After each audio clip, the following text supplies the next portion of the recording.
ela muna bino bonso mozuli bakwa kulanda basango na bino olokote alingala buninga kamingi babengi ngunga ibeti ya mokolo ya mercredi 21 septembre 2022 si bomango nga mokende bozui ba detail nyoso. Tofongola basango na bino na sécurité pour koloba été Tata Mokonzi azwaki maloba na tribune ya Nations Unies mokolo ya mardi 20 septembre 2022 wapi afundi ekolo Rwanda na bamu oyo esengeli ete yende azali na sima ya ba M23 oyo bazali kosala mobulu na est ya ekolo Congo démocratique pe asengaki ba publier rapport ya ba expert ya ONU pe ba sanctionner ekolo Rwanda boyo kamaloba na ye. Les Nations Unies savent que mon pays, la République démocratique du Congo, est victime d'une crise sécuritaire aiguë qui dure depuis plus de 20 ans à l'est de son territoire national. Tout observateur honnête et de bonne foi reconnaît que cette crise est causée principalement par les convoitises que suscitent ces fabuleuses richesses naturelles et les ambitions de puissance de certains de ses voisins. Depuis mon élection à la tête dans les provinces congolaises de l'Ituri, du Nord Kivu et du Sud Kivu, m'inscrivant dans une philosophie de réconciliation avec nos voisins, je n'ai ménagé aucun effort pour rassurer les chefs d'État des pays limitrophes et restaurer la confiance entre nous, notamment par la concertation permanente sur des questions d'intérêt commun, en dépit de ma bonne volonté, remercié par l'agression et le soutien des groupes armés terroristes qui ravagent l'est de la République démocratique du Congo. C'est le cas actuellement du Rwanda qui, au mépris du droit international, de la charte de l'ONU et de l'acte constitutif de l'Union africaine, a une fois de plus non seulement agressé en mars dernier la République démocratique du Congo par des incursions directes de ses forces armées, les RDF, mais aussi occupe des localités de la province du Nord Kivu par un groupe armé terroriste interposé, le mouvement du 23 mars, dit M23, auquel il apporte un soutien massif, tant en matériel de guerre qu'en hommes de troupes. Et comme pour défier la communauté internationale, le M23, avec le soutien de l'armée rwandaise, a même abattu un hélicoptère de la MONUSCO et tué 8 casques bleus, commettant ainsi un crime de guerre. Je dénonce, en ce lieu emblématique de la vie internationale, avec la dernière énergie, cette énième agression dont mon pays est victime de la part de son voisin le Rwanda, sous couvert d'un groupe terroriste dénommé le M23. Monsieur le Président, l'implication du Rwanda et sa responsabilité dans la tragédie que vivent mon pays et mes compatriotes des zones occupées par l'armée rwandaise et ses alliés du M23 ne sont plus discutables, dès lors que plus d'une fois, aussi bien les groupes d'experts dûment mandatés par l'ONU et le mécanisme d'organisation non gouvernementale humanitaire et des droits de l'homme crédibles les ont établis dans des rapports documentés et objectifs à la limite du scientifique. Au demeurant, pour éclairer la communauté congolaise, réitère sa demande au président du Conseil de sécurité de distribuer officiellement aux membres du Conseil le dernier rapport des experts de l'ONU sur la situation sécuritaire à l'est de la République démocratique du Congo et de le faire examiner avec diligence par lui afin d'en tirer toutes les conséquences qui s'imposent sur le plan du droit, de la paix et de la sécurité internationale. Il y va de l'image et de la crédibilité de notre organisation. Procéder autrement serait, d'une part, encourager le Rwanda à poursuivre son agression, ses crimes de guerre et ses crimes contre l'humanité en République démocratique du Congo, et d'autre part, nourrir davantage la suspicion légitime des Congolais sur l'impartialité de l'ONU, ainsi que la complicité de certains de ses membres dans ces crimes. kaka na mematali sécurité esengeli bosimba ete tata mokonzi Félix Antoine Tshisekedi Tshilombo na discours na ye azanga kite kotalisa bosenga ya peuple congolais na crise ya est ya ekolo Congo démocratique ndakisa ko retirer ba M23 na mabele ya ekolo Congo démocratique pe kolongola embargo ya manduki oyo ba pesa na ekolo Congo démocratique po ete ekoka kotelemisa armée ya makasi boyokai. Monsieur le Président, le peuple congolais demande aux Nations Unies, à l'Union africaine, aux communautés régionales africaines et aux partenaires de la République démocratique du Congo de ne plus se fier aux dénégations éhontées des autorités rwandaises et de contribuer plutôt au rétablissement de la sécurité, à la construction d'une paix durable et à la création de conditions nécessaires à une coopération fructueuse dans la région des Grands Lacs et pour le bien de tous. À cet effet, il est nécessaire de voir ceci. 1.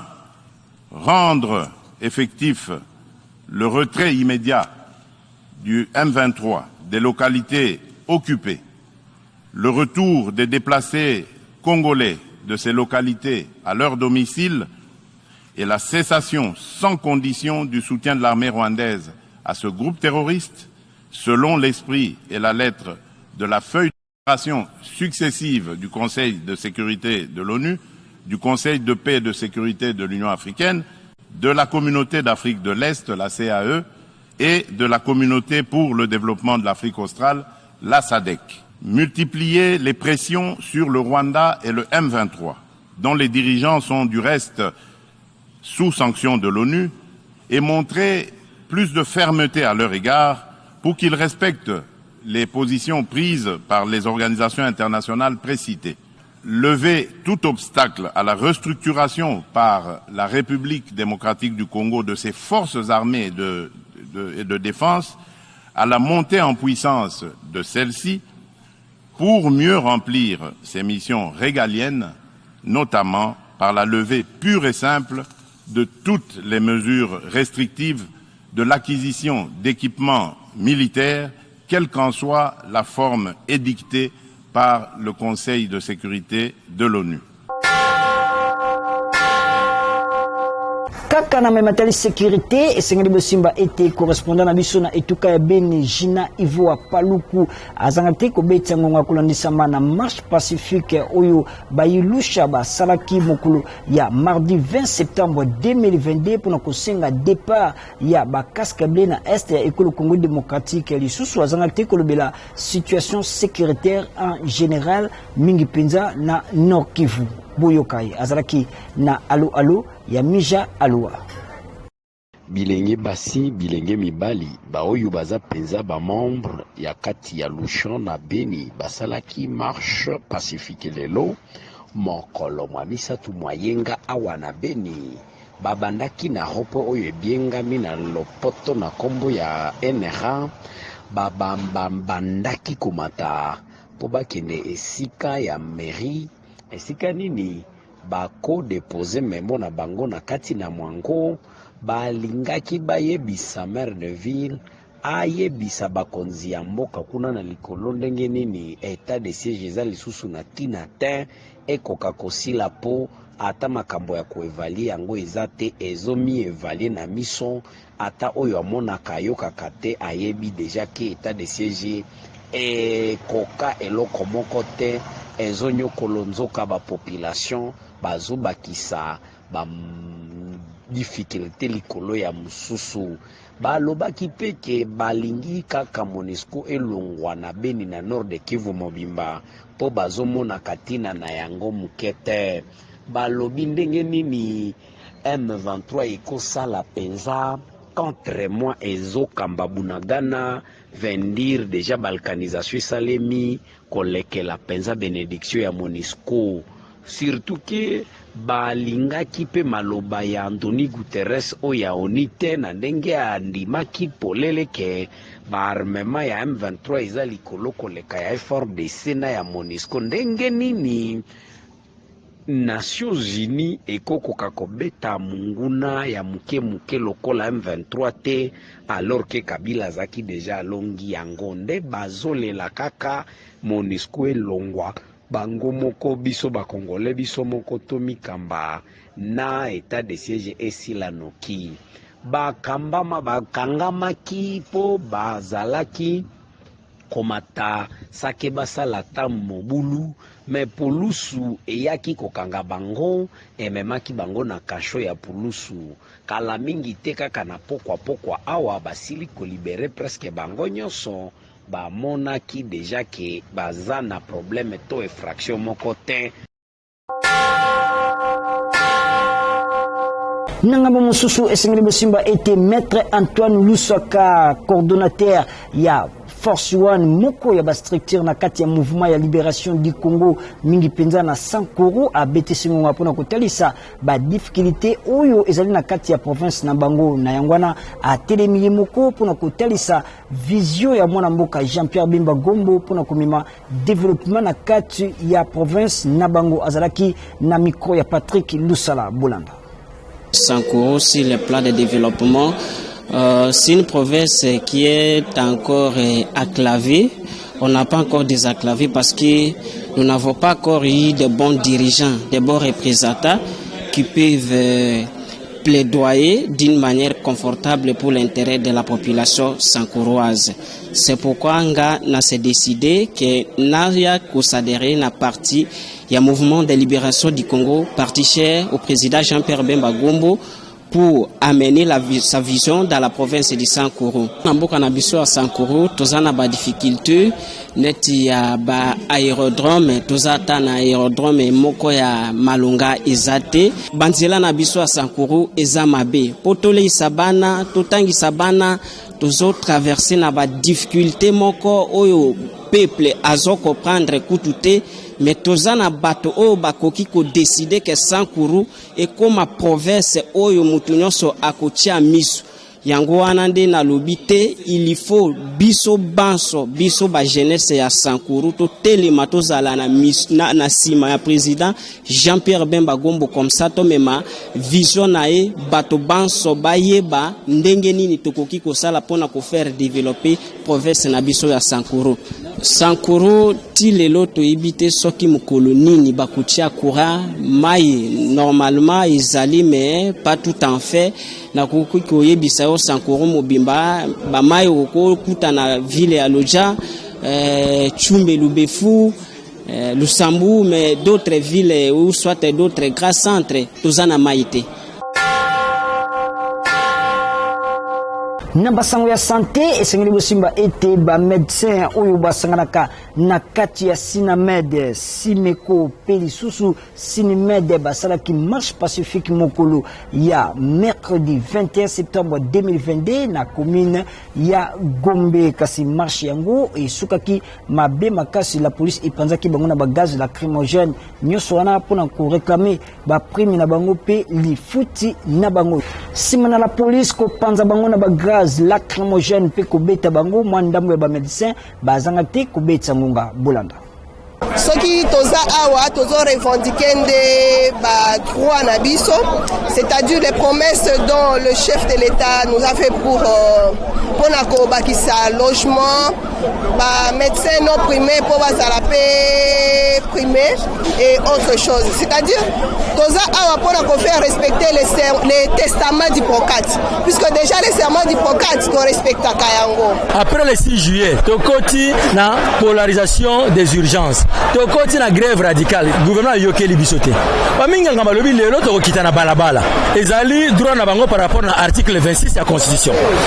Ba minga nga nyonso na mboka na biso. Na ba province nyonso ba komela ki ba gouverneur. Oya biso ya Kinshasa, lobi na poko lobi ya alingi ba minga ngaba tambola te, ya ko sona bango. Mais lokola zali ko umela. Ba minga ngaba moni mokonzi moko ayeko yebisa bango likambo te. Mingi be basala kandinga na balobi ba koya ba yakate. Yango ba bimi na balabala po batambola. Ba policier na biso ba yebi valeur ya munganga te. Ba yebi valeur ya elamba ya munganga te.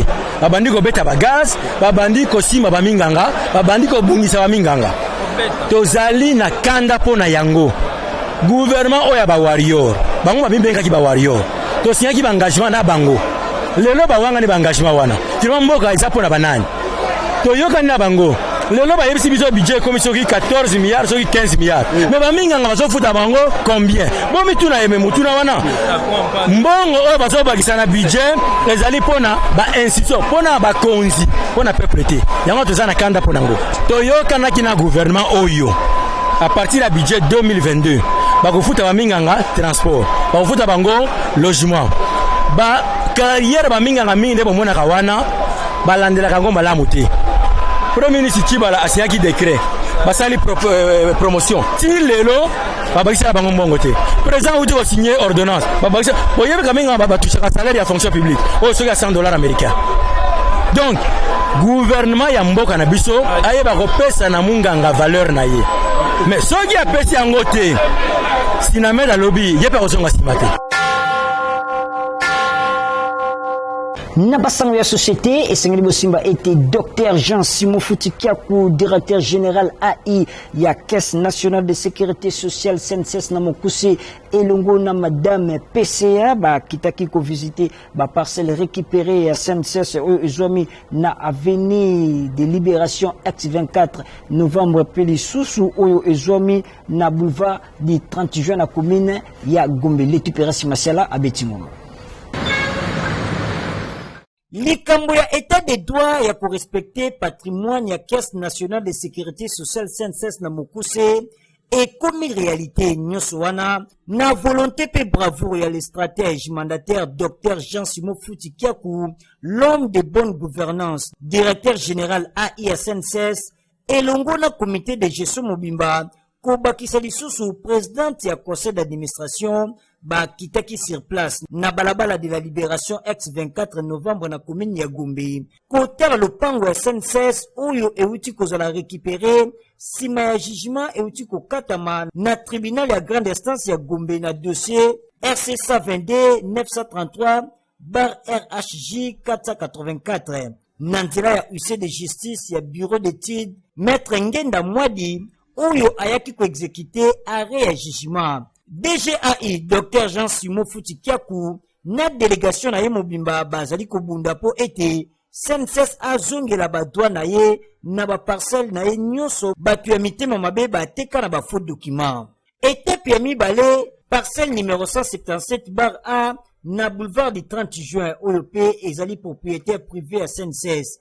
Yango pe ezalaki visiter simanango kozala récupérer na arrêt oyo esilaki kokatama na date ya le 8 août 2021. Toujours na TGI Gombe, na Nyoso, Boyo Kangunga. Nous avons récupéré, ça découle d'une décision de justice. La procédure a été respectée dans sa globalité. Nous avons pu obtenir le certificat de la non-défense à exécution. Et donc l'opération a eu lieu le samedi de la semaine passée. Aujourd'hui, nous y sommes pour constater l'effectivité de cette exécution-là. Beaucoup de biens de la CNSS ont été spoliés et pris en otage par des individus. Et je pense que là, ils ont été affrontés à la rigueur de la loi. Et tous ceux qui se disaient, voilà, les biens de l'État, comme on sait le dire, ce sont des biens sans maître.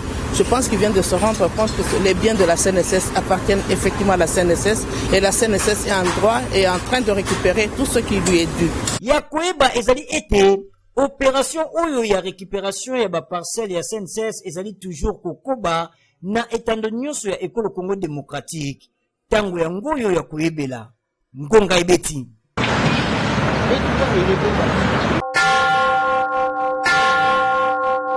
Toko bona basango ya société pona koloba ete mwana mboka Godard Motemuna na nzela ya fondation na ye oyo ezali kaka na kombo na ye Fogomuna Mokuse awuti bongo kobanda misala ya curage na rivière Yolo na tronçon ya Rue Dilandos Tikino na Pont Forgeron na commune ya Limete nyonso wana pona kosunga tope kobikisa bana ya quartier Paka Juma oyo bazalaka tango nyonso menacé na période ya ba mvula l'étupérasi Masiala azalaki wana buyo kanenge ngonga ebetami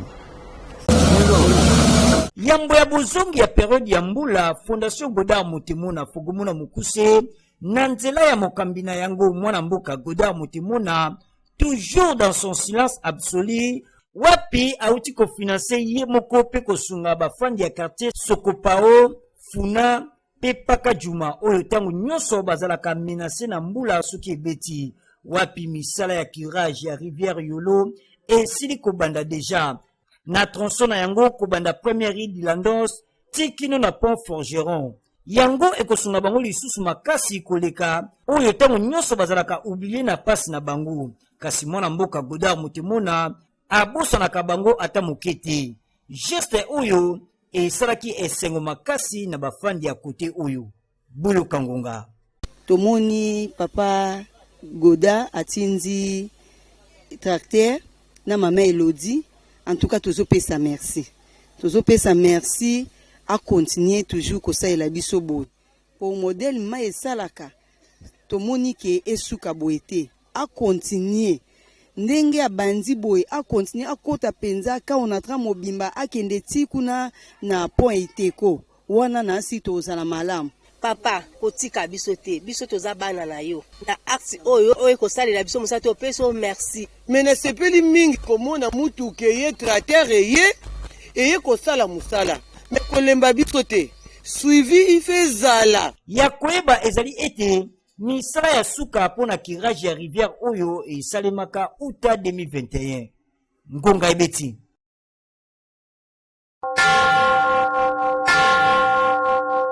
Nabasango mosusu Sengeli Bosimba était chef du quartier ya plateau na commune ya Mongafula pe chef du quartier ya Mbuku na commune ya Kisenso bakutana kimokolo ya lundi 19 septembre 2022 pona kosolola na oyo etelikaka kuluna oyo ezali kotungisa ba quartier na bango mibale Misha Alua elikonde bazalaki Boyo Kangonga.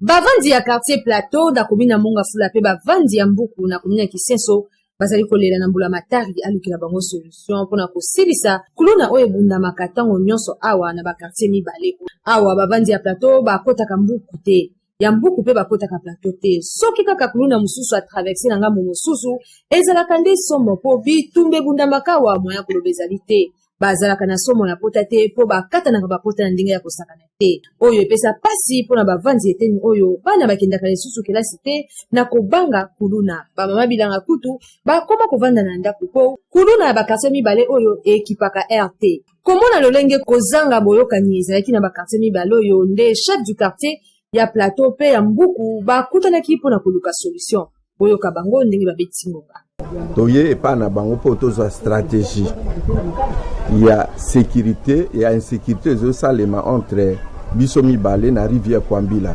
yango tosangani toza accompagné na bakomanda ya la police na biso yango tozwi décision boye tata mama oyo bakolandanga ayebi ke mwana naza kuluna c'est le moment apekisa mwana na ye c'est le moment parce que tosangani de deux quartiers ezala ngambo ya Mbuku ezala ngambo ya plateau c'est le moment soki tozwi pardon ezali te pardon ezala ngo te yo mwana noso akimi yo mama bie tata tokozwa yo totio na disposition ya justice parce que ozolinga okadre mwana na yo te population pe abakisaki boye po tozana société te tango bazobunda société te musika ti baba ndeko kosala défense déjà za retard biso déjà tozana na bana mike to banoki mandenge ni soko bokoti na bandako na so biloko eza te tozana bana babundaka te papa na koma epa bakonzi batangi bayoka yango bengisi biso tokutani na biso lelo tobimisi ba stratégie nyonso oyo tokosala pote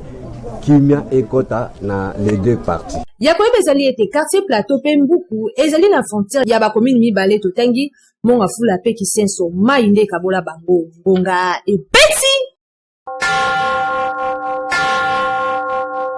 tokomina république na biso ya makanisi population ya Engumba mokonzi Kinshasa apesi ya makanisi kolandisama na discours ya tata mokonzi ya ekolo Congo démocratique Félix Antoine Tshisekedi Tshilombo na tribune ya Nations Unies bola na bango bazalaki na micro ya Piris Pembele na caméra ya Sardou Dimbo na monde lelo tozoka bato ba radio ya minene lobaka ezolobelaka likambo ya Russie na Ukraine présentement mais bazobosanaki RDC na Est tuerie ezalaki mingi mais c'est comme si communauté internationale ezosala mwa réserve moko ya kosimplike na makambo yango net mwa balobaka nini neti mwa hypocrisie moko boye ya ke batala likambo yango ya est te yango monaki ye en tant que mokonzi ya mboka atelemaki lobi na tribune ya Nations Unies mpona kolakisa bango ke makambo nyonso ezoloka na toyebi bino en tant que conseil de sécurité Nations Unies bosu bozwaki d'abord acte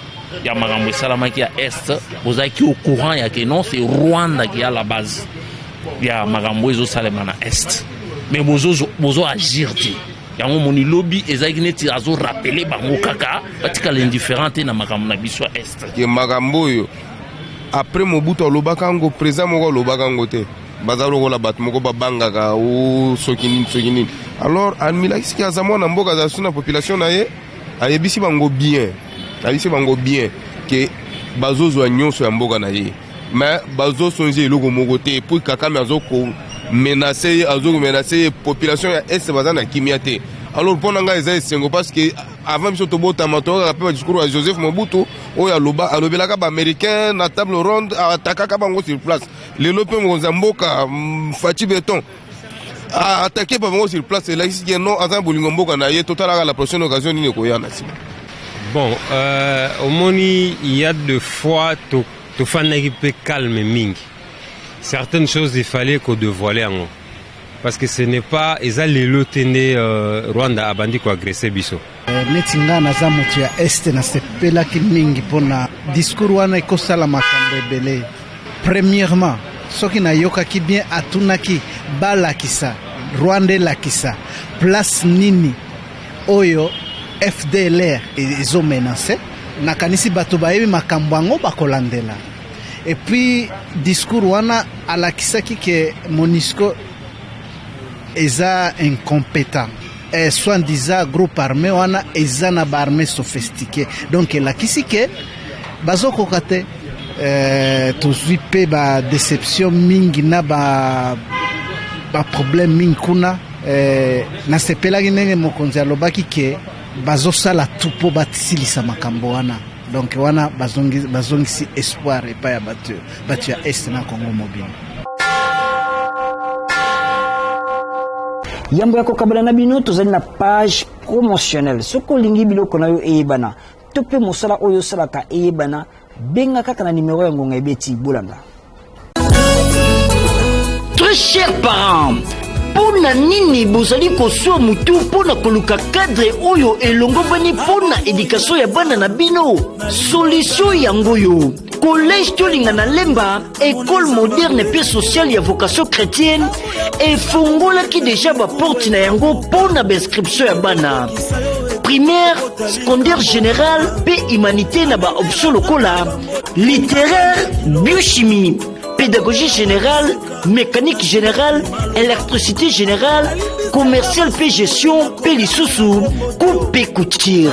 Collège Tolinga na Lemba était à disposition ya élèves d'infrastructures scolaires ya malamu oyo ezali correspondre na standard international.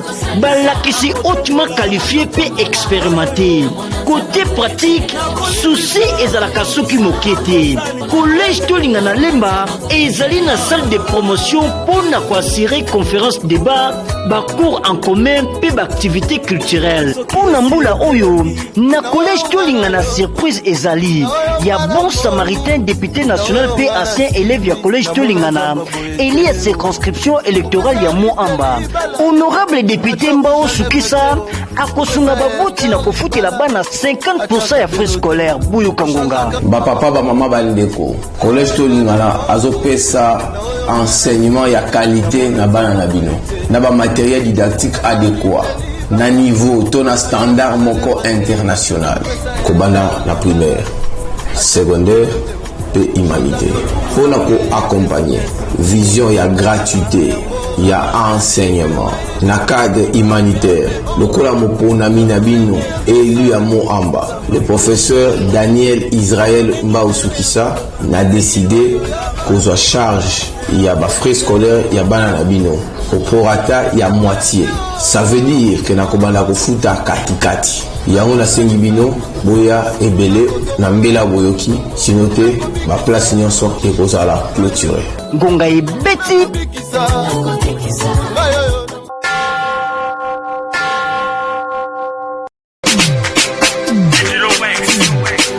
formation ya bana na bino ezali ko dépendre na école nini bozali kotangisa ye. Papa mama oyo vandi na chango pe zinga yo moto zali na souci ya venir ya mwana na yo. École moderne yango oyo complexe scolaire Gauger esika wapi ITP Gauger pe ezwami na quartier 12 avenue Laïque référence Soficom na boulevard Lumumba na Njili. Bâtiment ya kitoko oyo ezali ko remplir ba condition nyonso pona bana na bino batanga malamu. La cour to pe espace ya monene pona récréation. Ba professeur qualifié pe programme ya solo reconnu na état congolais. Nyonso oyo ko banda maternelle pe primaire 7e 8e na humanité wapi ba option organisée ezali ebele. Choix na yo kaka papa okoki kokuta commercial pe gestion, biologie chimie, latin philo, électricité industrielle, mécanique générale, électronique industrielle, construction, coupe et couture, hôtellerie, nutrition. Yo kaka nde okoponela mwana na yo eloko oyo ye alingi kosala. Boyo kango.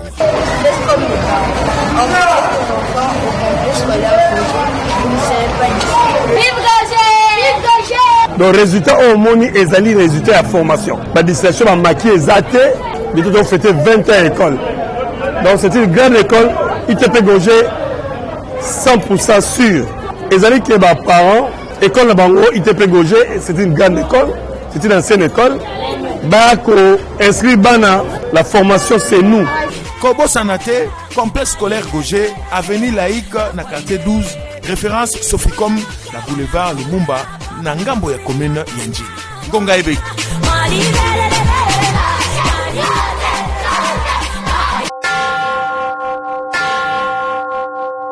soki awa na basango na biso soki bosepela ki bozongisa matondo ebele na mwana mobali oyo babengaka Patrick Lusala oyo azalaki na nsima ya kamera montage ya Teddy Angwana régie esimamaki na maboko ya Samson Ilunga tika kimia nkolo nzambe eumela na mabota na bino pe bokobaka na kolanda ka manaka ya Canal King Télévision Télé Vérité.